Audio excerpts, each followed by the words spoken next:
Hello there, good evening and welcome to News Tonight here on GHOne Television. My name is Obed Gaglo. In the next 1 hour, here's what to expect. Coming up in this bulletin, youth of Gonja and Kokomba communities unite in Golumpe to usher in renewed efforts for peace and brotherhood. Who stands in path of peace is a witch.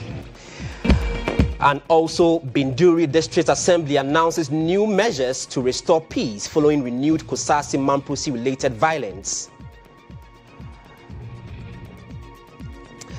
And later in the bulletin, MPP Nasara coordinator, polling station chairman involved in accident at Ekunfude. And in business tonight, petrol, diesel and LPG to increase marginally at pumps from tomorrow. And later in sports, all sets for the 2025 Super Volleyball Championship kicking off tomorrow at the Boteman Sports Complex with week-long live coverage by GHOne TV. We have details of these and many other stories coming up shortly. Do stay.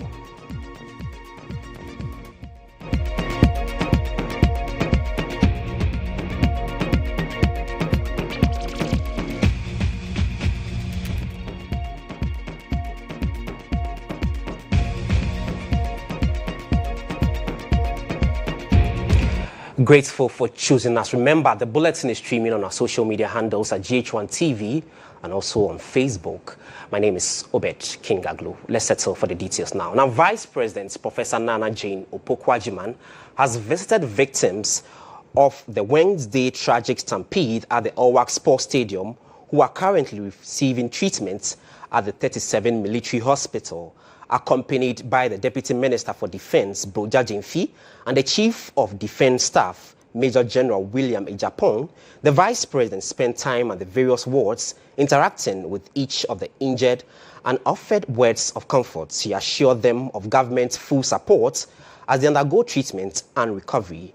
Professor Nana Jane Opoku-Agyeman commended medical personnel at the 37 Military Hospital for their swift intervention following the incident. She praised the doctors, nurses, and emergency staff for their professionalism and dedication, noting that their timely response was crucial in stabilizing the situation and providing urgent care for the victims. The Vice President further extended her thoughts and prayers to all injured persons and their families, reiterating that the nation stands with them as investigations into the tragic incident continues. Authorities are expected to provide an update on the ongoing inquiry in the upcoming days.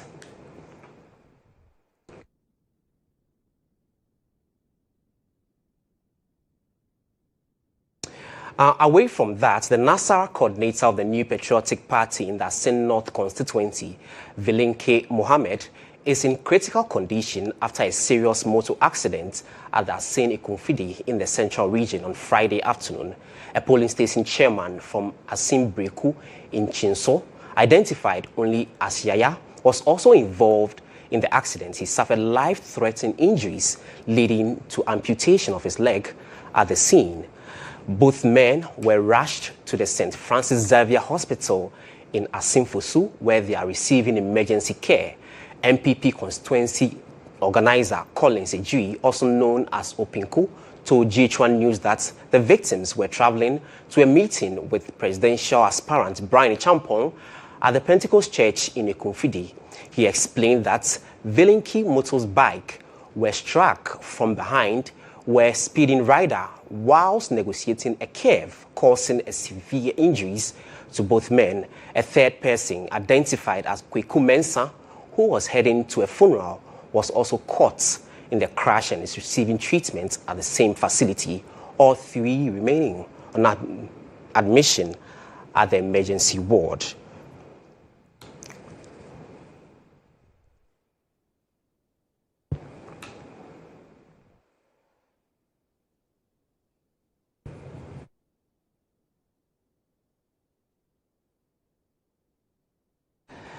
Let's do some health stories now. In Jamestown, health advocates are urging community members, especially the elderly, to undergo regular medical checkups to curb the rising incidence of chronic diseases. The call came during a free health insurance and screening exercise organized by the No Limit Charity Foundation and the Changing African Lives Foundation, which drew hundreds of residents seeking vital health care.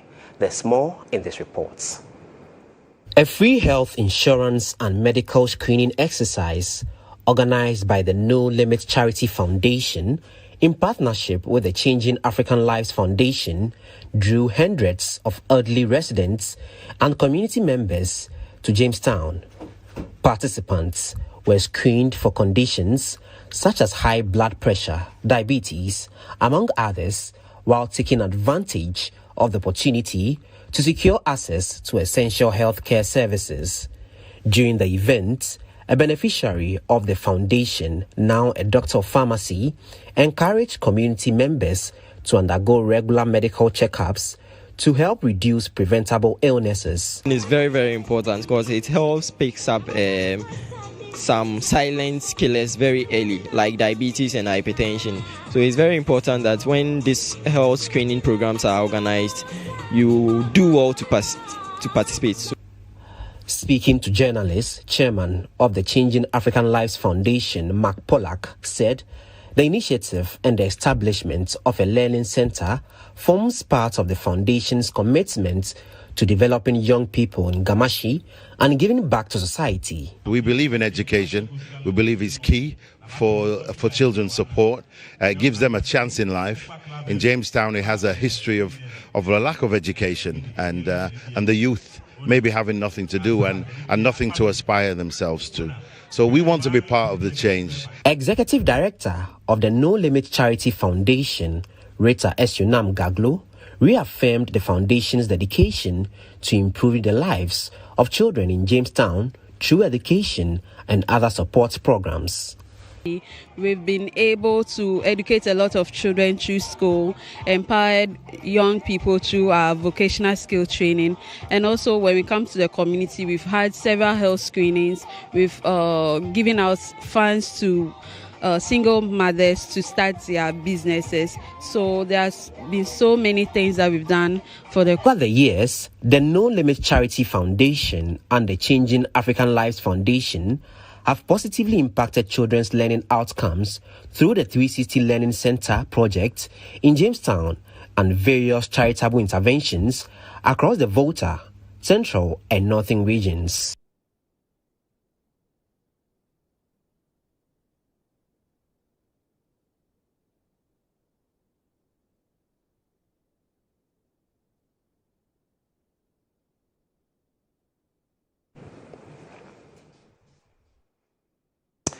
Let's still remain in health, as the Chief Director of the Ministry of Health, Desmond Boateng, has urged newly inducted doctors to make the welfare of their patients the foremost responsibility.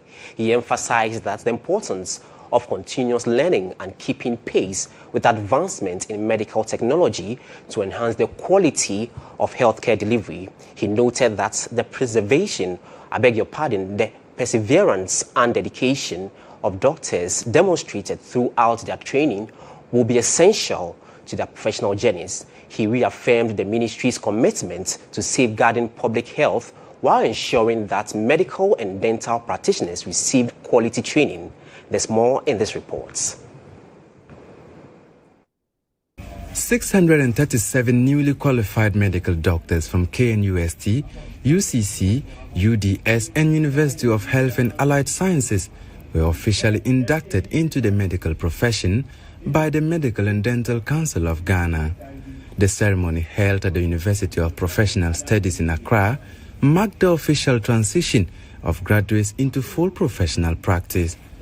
Chairman of the Medical and Dental Council, Professor Ajimambedu Akosa, reminded the inductees of the enormous responsibility that comes with their profession.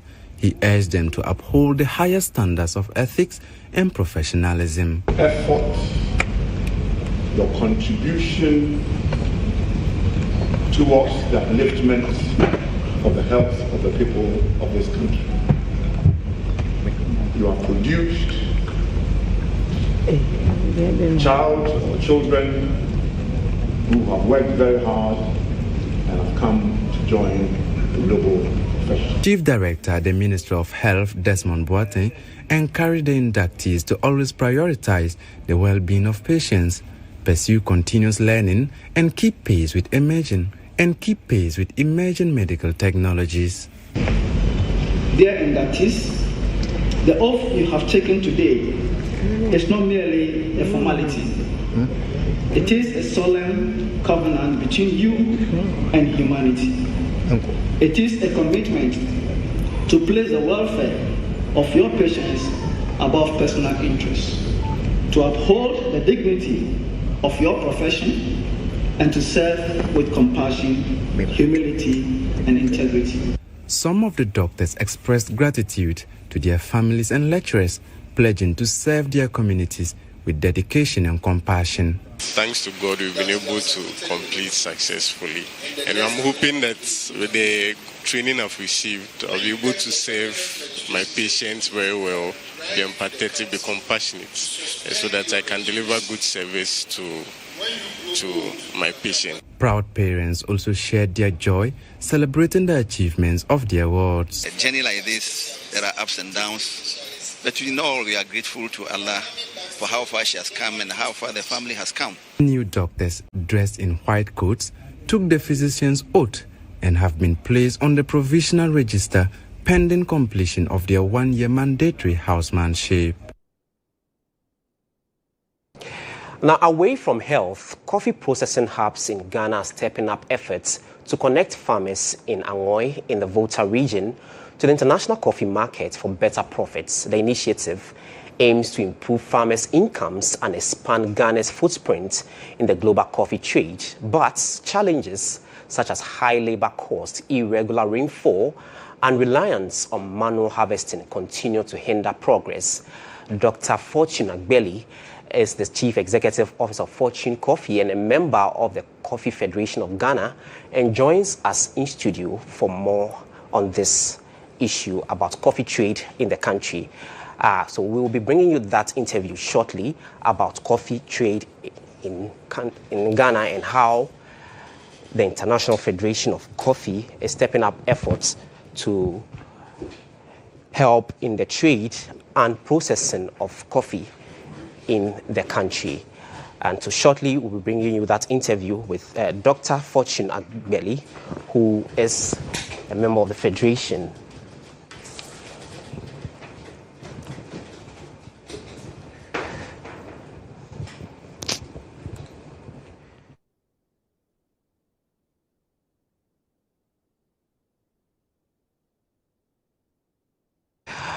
All right, good evening and welcome to News Tonight on GHOne TV. Thank you. So tell us about the coffee trade and the business of coffee in Ghana.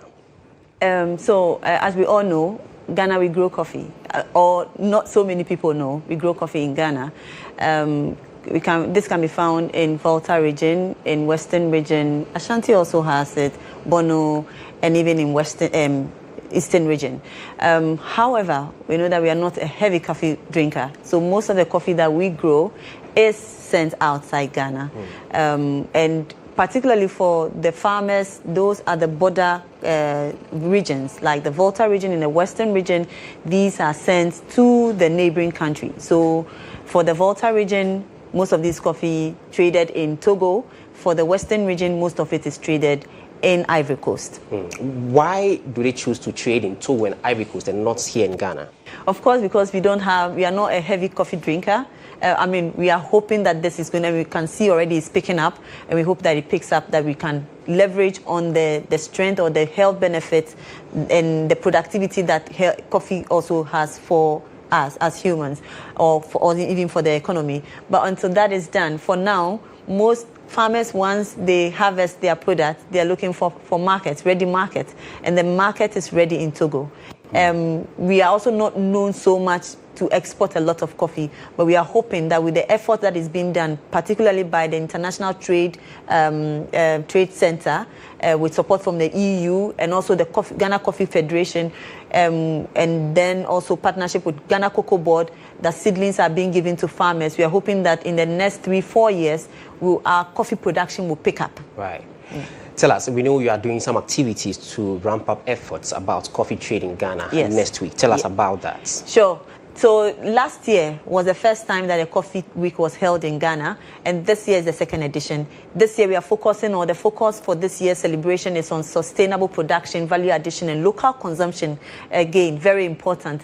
And so on Monday we are having the official launch of the event, and this is a high level. We are having all our partners coming, and the event is going to be officially launched. The week is going to be officially launched, but there are a series of activities. So on Wednesday, for instance, there is going to be a tour, agro tour to the Eastern region. There is also then the Thursday we have International Women in Coffee Alliance, and that association is being brought to Ghana as well. So women, we know that women are very vital in the value chain, agricultural value chain, and again similarly in coffee value chain also we have women.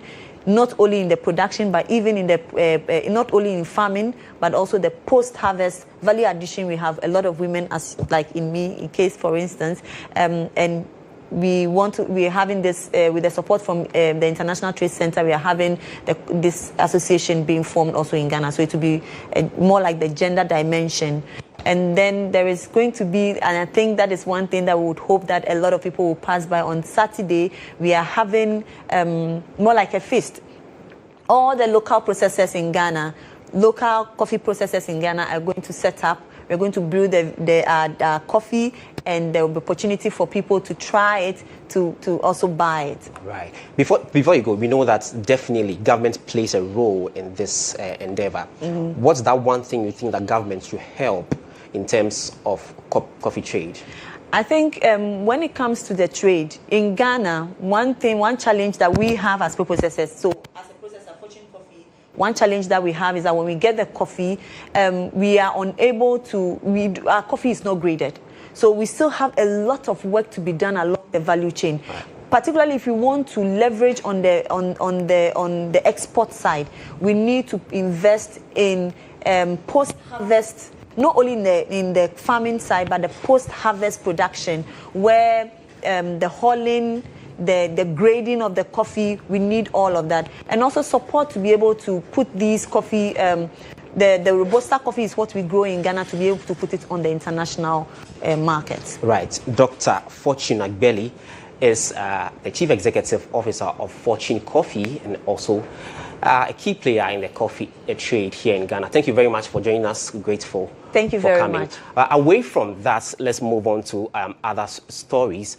In a remarkable show of unity and reconciliation, youth from Gonjaland and Kokumba communities have come together in Gulumpe to declare a new era of peace and brotherhood. After years of mistrust and violent conflicts, both sides are pledging to replace division with dialogue and rebuild their shared future through understanding and cooperation. It was a moment filled with hope, healing, and history as Gulumpe, once marked by conflict, became a stage for a powerful message of peace. The Gonjaland Youth Association and the Konkumba Youth Association joined hands in the Peace and Unity Day by bringing together chiefs, government officials, and young people determined to chart a new path of coexistence.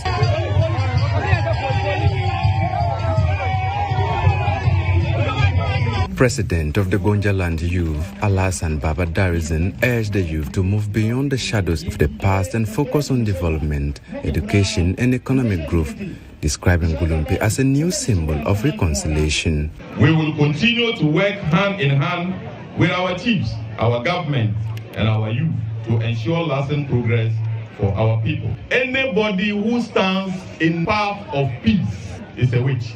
When there is conflict, it doesn't matter who is bringing ideas or taking a main position to settle it. But as long as he's bringing peace, we must support the person to bring peace. And that is what we are doing today. From ashes of division now rises a beacon of hope. In a symbolic gesture, both the youth groups exchange gifts, shared traditional blessings, and pledge to defend peace in their communities. I urge you to engage one another in good faith, especially on matters that stir emotion, and every society difference will exist, but how we resolve those differences speaks volumes about our values and maturity.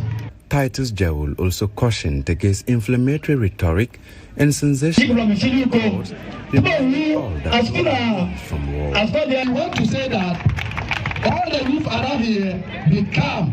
And when you have case, please go and report it to your elders. Don't take the law into your hands and go away attacking others. No, we are pleading.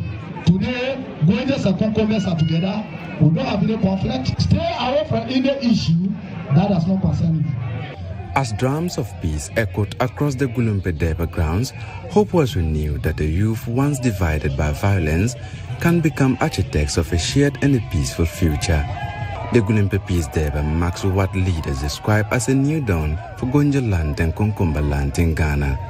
Adan Salifu Jabu's report for GHOne News.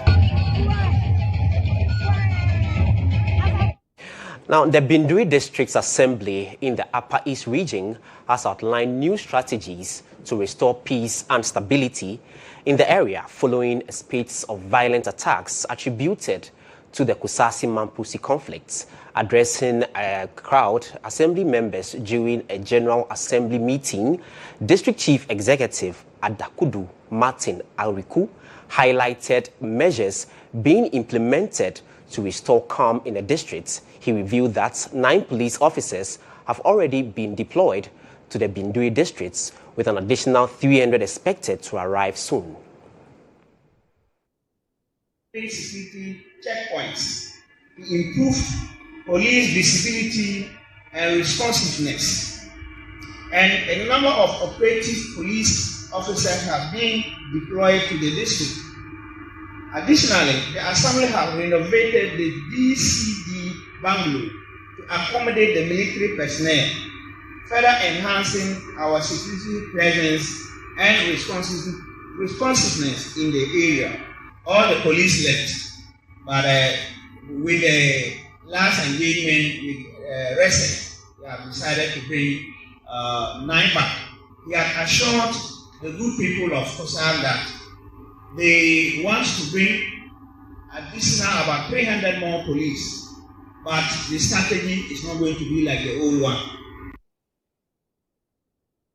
Now, the presiding member for Bindui District Assembly, Azuri Samuel, also appealed to Assembly members in public education, encouraging the youth to embrace peace and allow the Interior Minister to lift the curfew imposed on the districts from 5 p.m. to 6 a.m., as well as the ban on motorcycle riding to allow teachers, nurses, and farmers to go to work. Hence, they are unable to go to work due to total motor ban. Today, as we all know, is for us to sit here, look at the 2026 composition targets of the Assembly.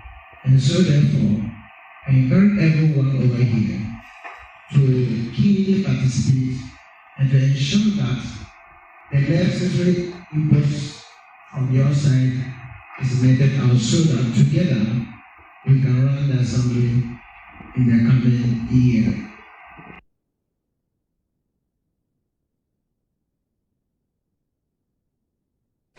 In a powerful symbol of renewal, the Center for Citizens Empowerment has risen from the ashes to reignite the flame of hope for Ghana's most vulnerable population.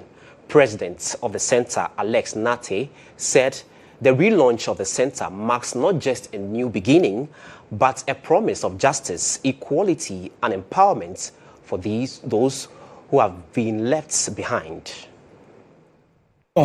The poor, marginalized, and vulnerable have stood at the fringes of justice, their voices silenced by the weight of poverty and inequality. But no more. The Center for Citizens Empowerment is taking a bold step forward, armed with a mission to provide access to justice support services to those who cannot afford it. President of CCE, Alex Nate Esquire, while addressing the media at the relaunch of the CCE, said justice is a fundamental human right that should be enjoyed by all members of society without stress or fear. The relaunch of this center and our programs today is to restore and reinforce our intervention that we made as far back as 2013-2014 to provide access to justice support services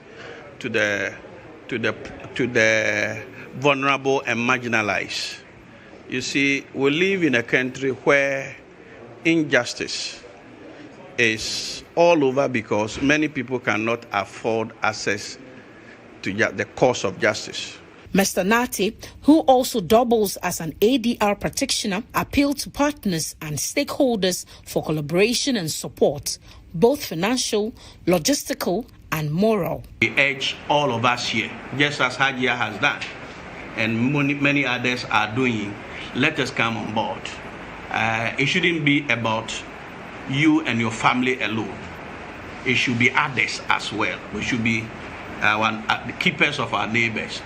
And together we will enjoy the blessings that God has showered upon us. The Center for Citizens Empowerment was founded on a simple but profound conviction that every citizen deserves equal access to justice, regardless of their financial or social status. The ceremony, which was on the theme, Justice and Dignity for All, Empowering the Poor Through Access to Justice, was attended by lawyers, ADR practitioners, law students, and others.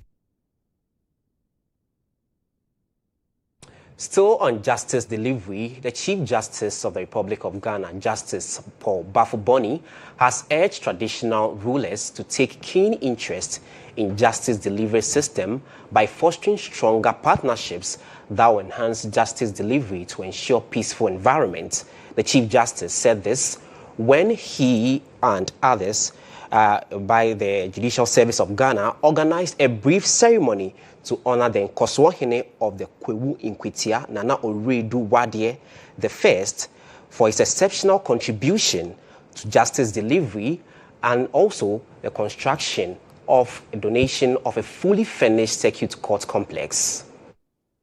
In 2022, Nana Oredu Wadie the First, Nkoswohene of Kwewu Inkwitia, constructed and handed over the Inkwitia Circuit Court Complex, a modern judicial facility equipped with a spacious courtroom, judge's chamber, cashier's office, registry, ADR secretariat, ADR room, cabinet room, storerooms, car park, washrooms, among other essential units. At a brief ceremony to present a citation of honor on behalf of the Chief Justice, His Lordship Justice Dr. Bapuro praised the traditional leader for single-handedly establishing a facility that significantly strengthens justice administration in the area. On behalf of His Lordship, the Honorable Acting Chief Justice, the Judicial Council, and the management and staff of the Judicial Service of Ghana, I extend our deepest appreciation to Nana for this monumental and selfless gesture. Your initiative, Nana, exemplifies true leadership that is visionary, purposeful, and anchored in service to humanity. Nana Oredu Wadie the First expressed gratitude to the Judicial Service for the recognition, describing it as motivation to continue supporting national development. He appealed to the Chief Justice to post a permanent judge to the court to ensure full operationalization of the facility. I am deeply honored by this recognition from the Judicial Service of Ghana. This award is not mine alone. It belongs to the entire Wadie family, the people of Kwewu Inkwitia, the entire Kwewuman, Kabaka Foundation, and all who share in the vision of development. When we commissioned and handed over the Kwewu East Court Complex, I said that improving security is not only about building new institutions, but also fostering peace and togetherness. Today, I am proud that this vision has become a reality, strengthening justice and security in our beloved community. The Municipal Chief Executive for Kwewu East, Samuel Asamoah, highlighted several other development initiatives spearheaded by Nana Oredu Wadie the First, including the construction of a police station and accommodation facilities. Beyond these monumental gifts, Nana Oredu Wadie has continued to demonstrate his deep commitment to community development through several life-changing projects. He has built a police station and police quarters at Nkwetia, provided residential accommodation for the Divisional Police Command, and an ongoing construction of modern AstroTurf Park for the Nkwetia RC Primary and Junior High School. These projects have improved security, education, and recreation within our communities. The project was fully funded by Nana Oredu Wade I, with support from the Wade family and his charitable organization, Kabaka Foundation. You are still watching News Tonight here on GHOne TV. My name is Obed Gaglo. Let's do some more stories. As residents of Upper Manya Krobo have over the years faced lack of safe drinking water as well as inadequate health and educational facilities.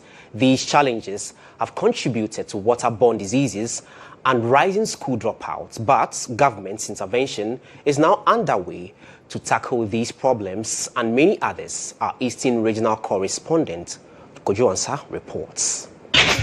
Upper Manya Krobo, a farming district rich in culture, natural resources and arable agricultural lands, but long deprived of basic social amenities. For years, communities here have struggled with limited access to education, healthcare, and clean water. In Asasawa Community A, parents withdrew their children from school not because they did not value education, but because of lack of befitting classrooms. The little school that we have, the little structures that we have, it did not give them the chance to even go, because most parents are removing their children from the community to other communities because our classrooms are not good. Yeah. So it's a problem. Now, that is changing. Government has begun the construction of a modern kindergarten block and a 6-unit classroom block to bring learning closer to the children of Asawa Community A. The common fund promised by His Excellency President Joe Dramani Mahama, the first quarter came, second quarter came. So we need to give KG block and then a primary school.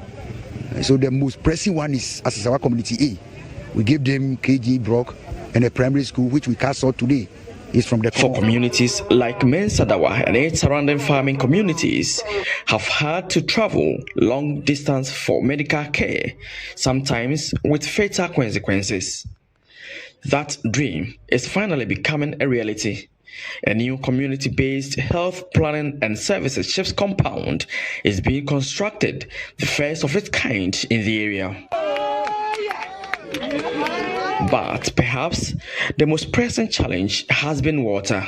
Because school for the school, Jesus omuko, Grombi wahano, ofrano abotonya, ohono muko say asana omubetimi, bejaria ko school. Then no mubeko school no na omubo 9 o'clock asana school for me betwem. Lo se si ade ye pacha wa ban, mudani muhunu ba behwe no mumbe ma ye pipe. Na pipe die no yenya bia teachers for club obetima trankloma ha notice I so notice teachers no omuntra omu muba ha na omu hu se insoni ha no omu so ontimi tra no. Last year, skin disease experts identified neglected tropical diseases linked to poor water conditions in some communities. To address these, government has cut salt for the construction of 12 mechanized boreholes, a move expected to transform access to clean water in the beneficiaries' communities. Bismarck GHOne is MP for the area. Where we are now, we have cut the salt for 12 boreholes to be constructed immediately after cutting of this salt. These communities are Sawa. Sawa will get 1 borehole. Then Adefe will also get 1 borehole. Anyomoni resettlement will get 1. Agajajite will also get 1. Sikamai will get 1. Anyen Supeti will get 1. Then we come to Kolewa where we are currently. They are also getting 1 mechanized borehole. Then we go to the next town called Obiswa. We'll get 1. Akateria will also get 1 borehole. Then from there we go to Prekumase. They also get 1 borehole. From Prekumase to Koso. And then the final one is Kwapanase. These 12 communities are going to benefit from this package that will begin immediately. And we expect that by Christmas, by December, all of them should be completed so that we commission for our people to use. The District Chief Executive, Emmanuel Kwesi Lawe, says funding has been secured through the District Assembly Common Fund to ensure timely completion of all the projects. Of this year, the third common fund, the third quarter will come, the fourth quarter will come, and we'll merit our budget. Well, we need 3 cheap compounds. We started with 1, and the remaining 2, when we have the second quarter and the third quarter, we'll continue with that. So we are for the people, and the people are for us. For GHOne TV and Star FM, Kujansa, Upper Menya Krobo, Eastern Region. In what many describe as a new dawn for Ghana's correctional system, the Director General of the Ghana Prison Service, Patience Bafuboni, has hailed the commissioning of the Damango Camp Prison as a powerful symbol of faith, transformation, and national renewal. Built and donated by the Church of Pentecost, the facility located in the Savannah regional capital, Damango, is not just another prison, but it is a center for skills development, restoration, and dignity for inmates seeking a second chance at life. Behind these walls, hope finds new meaning. At the newly commissioned Damango Camp Prison, every hammer, every sewing machine, and every planted seed represents more than just rehabilitation. It represents redemption. Here, inmates are being equipped with practical skills in agriculture, agro-processing, tailoring, shoemaking, weaving, block molding, steel bending, metal fabrication, and carpentry. These are not just traits, but pathways to dignity, productivity, and successful reintegration into society. Her message, deeply rooted in faith and humanity, called for improved welfare for prison officers, men and women she described as the unseen heroes of national security. And this particular thing is recognized globally. Officers of prisons and corrections are highly rewarded, but our situation in Ghana is the opposite.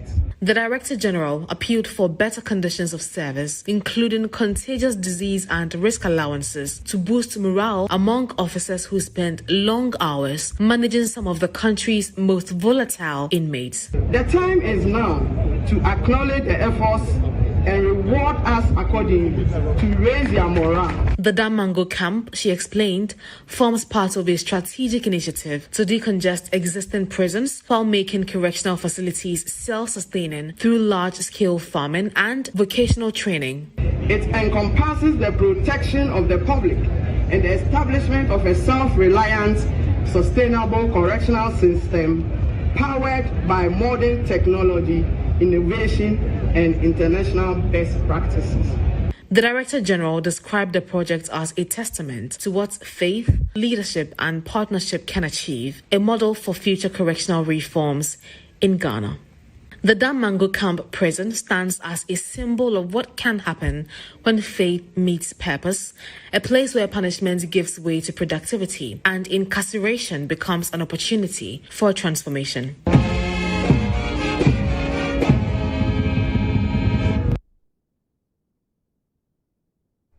In a world where development plans are often driven from the top down, an American economist is challenging that model. Speaking at an economic summit in Accra, Director of Education and Senior Research Fellow at the American Institute for Economic Research, Ryan Young, says government should focus less on handouts and more on removing the barriers that prevent people from building their own success. Poverty reduction remains one of Africa's greatest challenges. Many governments and leaders have over the years professed varied solutions which have all failed to achieve their intended goals. In the estimation of the Director of Education and Senior Research Fellow at the American Institute for Economic Research, Ryan Young, the answers lie not in aid diagrams, but in people's own potential. And to become the sort of entrepreneurs and individuals that actually can transform their own lives, working with their neighbors, their communities, and their families in a way that doesn't rely simply on a centralized plan or other people doing it for them.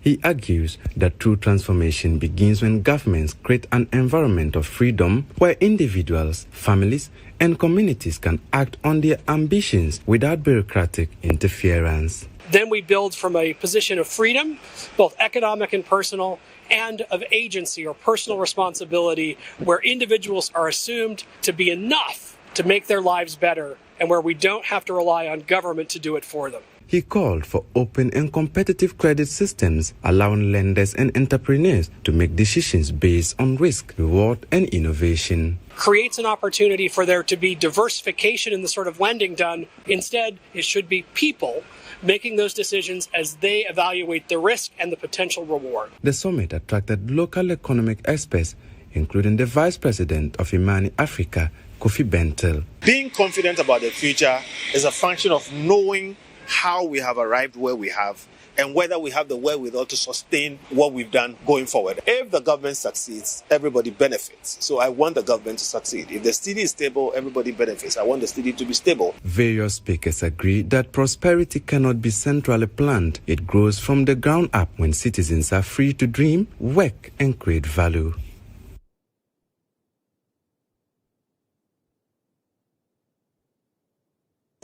Now, residents in Abeka in Accra are calling on the Inspector General of Police to take urgent steps to ensure maximum security in the community. This follows rising tension over a disputed building that has sparked chaos, posing growing threats to lives and properties. Here is Assembly member of the area speaking during a press conference. Today, I am calling on the Municipal Chief Executive, the Regional Coordinating Council, the Ghana Police Service, the judiciary authorities, and all relevant state institutions to step in firmly and ensure that the rule of law is upheld without fear or favor. No individual is above the law. No one has the right to intimidate the whole community, and no one has the authority to disregard a court injunction because they believe they have big wings. As the Assembly member for Blemago electoral area, I will continue to stand with my people, protect the rights, and ensure that justice prevails.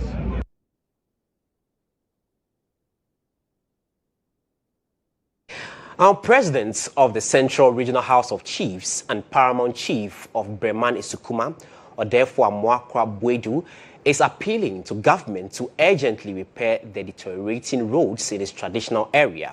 According to him, the poor roads are causing food crops to spoil and deterring drivers from taking produce to the market.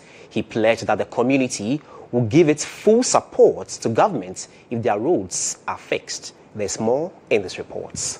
During the 2025 Ojo Festival, the president of the Central Regional House of Chiefs and Paramount Chief of Breman Isukuma, Odifo Amwakwa Bwedu VIII, said the poor state of roads is holding back progress and called for their inclusion in the government's Big Push agenda. He also appealed to the residents of Isukuma Odobem Brakwa district to remain united in fostering local developments. Say about any big push agenda no GHOne what they akaho yeni aso papa ye hwe say contractor beba so na wabesha ase intem na ye hu etumi ahare.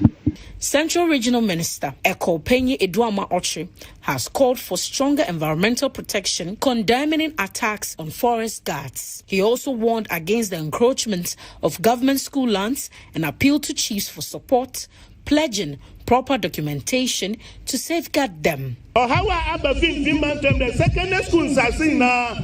Nananum Nidia school are there no since you won't come to Wharton Sasano. Ebinum see a busiafono. Yakaka was aban amount who step Mpateska. Or therefore, Mapawacho Master there. Yerutu, Berson Kubim, Wabeda Madinu Shum, Wababa Wanando, Waba, Wamwayan. Minister for Food and Agriculture, Eric Opoku, assured that damaged cocoa roads will be rehabilitated.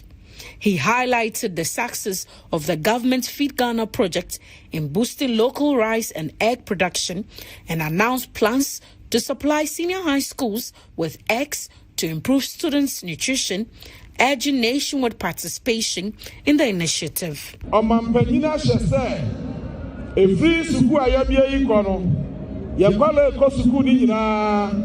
Minister for Education, Anton Kosia, Ebu Bebreni na yɛmfa nkɔ support ɛyɛ school fee nia yɛyɛ no wɔ mɛmu sɛdeɛ ɛbɛyɛ a akwalaa bi ɔkɔ school biara no aduane a yɛde ma no no yɛde kosua nso ɛbɛka no ho.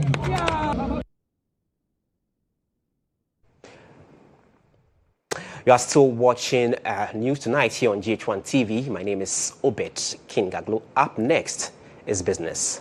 The Business Brief is brought to you by CompuGhana, passion for technology.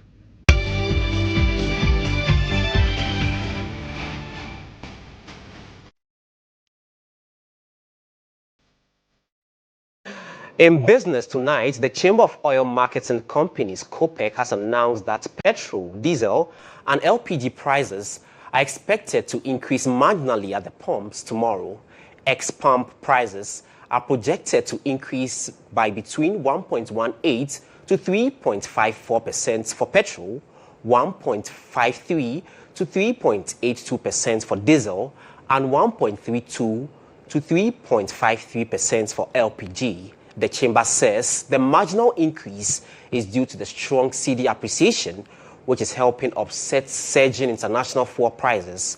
Internationally, crude oil prices remain high, with petrol up by 3.85%, diesel surging to 12.12%, and LPG rising 6.97%.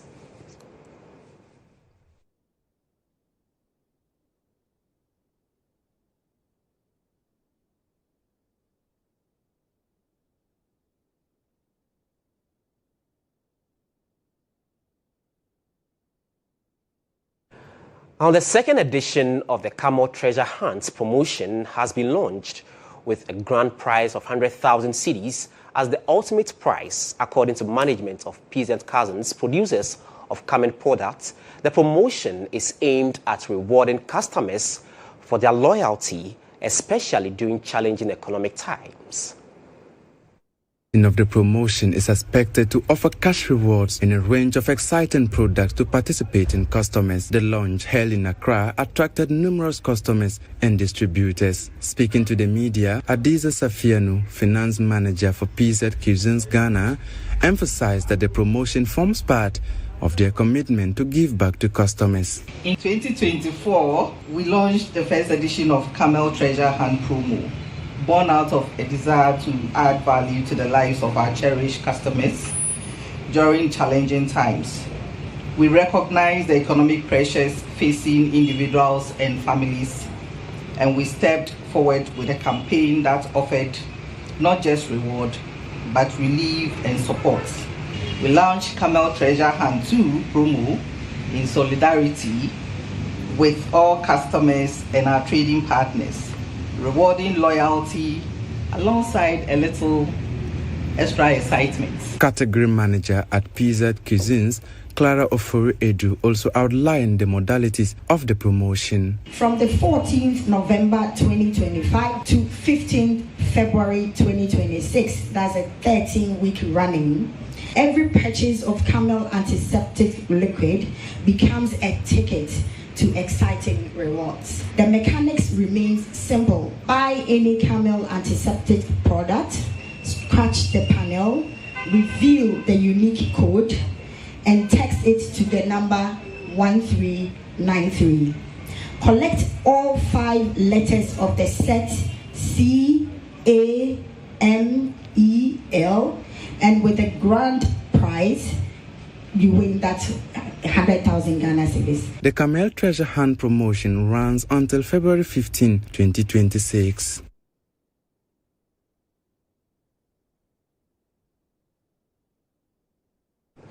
Now, the Finance Ministry has expressed optimism in the prospects of the 2026 budget statement and economic policy document. According to Deputy Finance Minister Thomas Nyako Ampem, the 2026 budget is aimed at ensuring that the economic progress achieved over the past 10 months translates into lasting prosperity for Ghanaians. Speaking at a post-budget workshop for members of parliament in Accra, he rallied both sides of the House to help approve the budget to create more jobs, improve infrastructure, and strengthen industries. Mr. GHOne also reaffirmed the government's commitment to sustaining the country's economic growth. Sectors for inclusive growth. Mr. Speaker, honorable members, the 2026 budget builds on the stability of 2025 and channels it into action that delivers more jobs, better infrastructure, stronger industries, and better public services. Our request for approval is driven by the progress made over the past 10 months, including GDP growth increasing from 5.3% in 2024 to 6.3% in the first half of 2025, driven by strong performance in services, agriculture, and construction. The impacts of the measures Parliament approved early this year is being felt by businesses and households.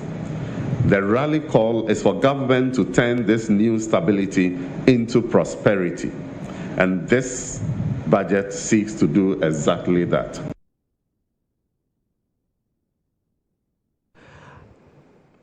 And this is where we end the business news. We're back with more stories in sports and entertainment.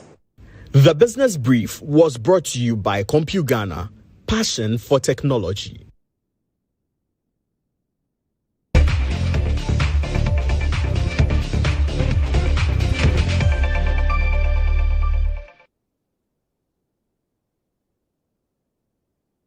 In sports tonight, the 2025 Super Volleyball Championship will begin tomorrow at the Baltimore Sports Complex with live coverage of the week-long championship on GHOne TV. 16 teams from Ghana, Nigeria, Benin, and Burkina Faso will battle for supremacy in both men and women events with a trophy, prize money, and bragging rights. The championship will end on the 23rd of November and is free for everyone.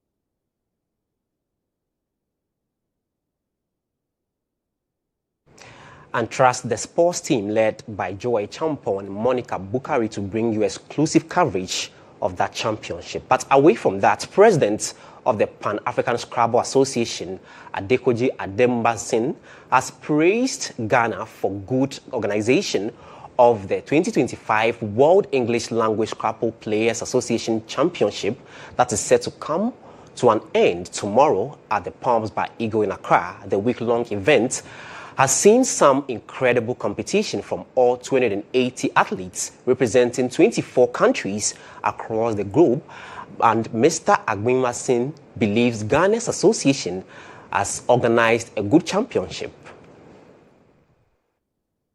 I do not know of the 11 members that voted to choose the host country for Westpac 2025. Ghana had 9 votes out of 11. 1 abstained and 1 voted for some other countries. So it could tell you that it was absolutely total. It was a slam dunk. Ghana has done a good job from what you can see. Ghana is a safe country. Ghana is a beautiful country. I mean, our visitors have told me they've been researching it themselves. On the U.S. Scrabble Advisory, for instance, Ghana is level 2 with countries like Germany, Portugal, Spain. So it tells you it's a beautiful country. They've enjoyed themselves so far. We've done a lot of work to make this possible. I've had sleepless nights as many others on the IOC across the continent. But yeah, we're here now. The dreams we had then is now a reality. And still in sports, the 2025 Sports Writers Association of Ghana Awards, SWAG, is underway at the Accra International Conference Center. This year's edition will honor sports journalists who have excelled in the year under review, but also celebrate some members and sports journalists who have been in various ways and another impacted sports journalism in the past decades and beyond. The Vice President of the Republic, Professor Nana Jane Opoku-Agyeman, is expected to represent the President with other top government officials present. The award will also recognize Ghana's best local and international footballer for the year 2025.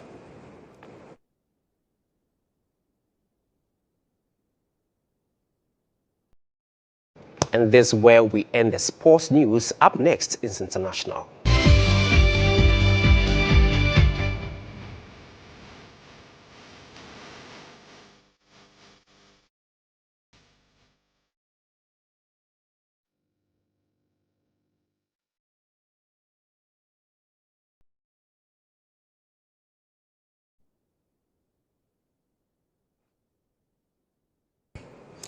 Now, on international front, Rwandan-backed M23 rebels and the government of the Democratic Republic of Congo has signed a framework for peace in the east country.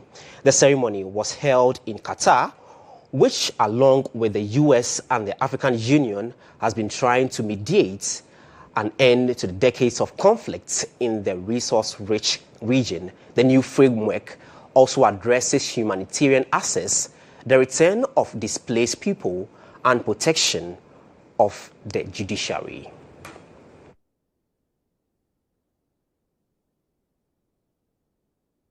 And this is where we end tonight's bulletin. Grateful for your time. My name is Obed Gaglo.